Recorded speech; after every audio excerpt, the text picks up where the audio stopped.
है Indu broadcasting private limited और आप देख रहे हैं इंडियन न्यूज, हर पल, हर क्षण, हर सच। केंद्रीय चुनाव आयुक्त ने छत्तीसगढ़ सहित 5 राज्यों में विधानसभा चुनाव की तारीखों का ऐलान कर दिया है।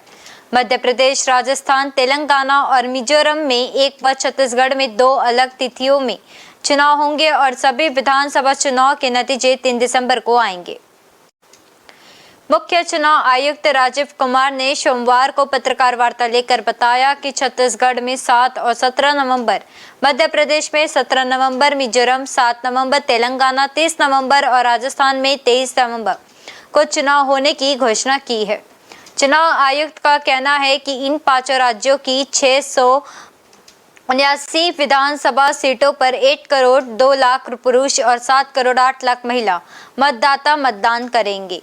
साथ ही इस बार 60,02,000 नए मतदाता पहली बार वोट डालेंगे। चुनाव आयोग के मुताबिक 17,774 शटल बूथ और 621 पोलिंग बूथों को दिव्यांग कर्मचारी मैनेज करेंगे। वही 8,192 पोलिंग बूथों पर महिलाएं कमान संभालेगी। मालूम है कि आप लोग शेड्यूल जानने के लिए इच्छुक हैं ज्यादा, लेकिन इस अपॉर्चुनिटी को हम यूज करेंगे आपको ये बताने के लिए कि कितनी मेहनत इन चुनावों को कराने के लिए होती है। So friends, just to give you an overview, the Mizoram assembly's term is on 17th December 23, then all of the others in the latest by 16th of January 24. And there are total assembly constituencies, number is 679 if you total up assembly constituencies of Mizoram, Chhattisgarh, Madhya Pradesh, Rajasthan and Telangana. तो जो ये 679 assembly constituencies हैं वो पूरी country की 4200 लगभग legislative assembly constituencies का 1/6 है।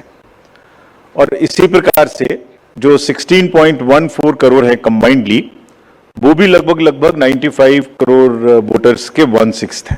So the entire country by that standard would be going to polls in almost in the 1/6 of the countries spread of the voters and the assembly constituencies.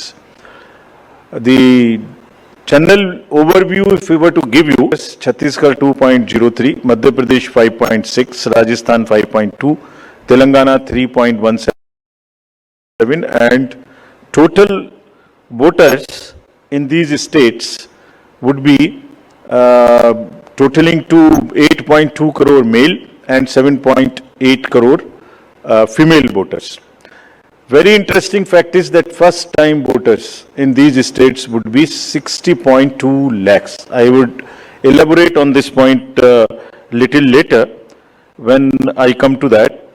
But this emphasis during the special summary revision in these states has been such that we have concentrated on the enrollment of the young voters, PWD voters, 80+ voters, centenarian voters, and also the improving the election gender ratio for these states.